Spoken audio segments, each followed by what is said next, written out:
മാത്യു ചിരിയൻ കണ്ടത്തച്ഛൻ ഓർമ്മയായി വിട നൽകി വിശ്വാസ സമൂഹം.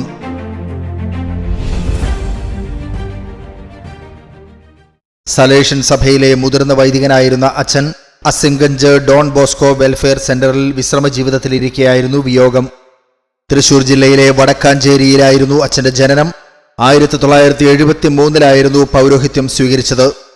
തൃശൂർ തിരുത്തിപ്പറമ്പ് സെന്റ് ജോസഫ് ഇടവകയിലെ ആദ്യ വൈദികനായിരുന്ന അച്ഛൻ നിരവധി വിദ്യാലയങ്ങളിൽ അസിസ്റ്റന്റ് പ്രിൻസിപ്പൽ, വിവിധ ഇടവകകളിൽ വികാരി, അസിസ്റ്റന്റ് വികാരി, വിവിധ സ്ഥാപനങ്ങളുടെ ഡയറക്ടർ, അസിസ്റ്റന്റ് ഡയറക്ടർ എന്നീ തസ്തികകളിൽ സേവനം ചെയ്തിട്ടുണ്ട്.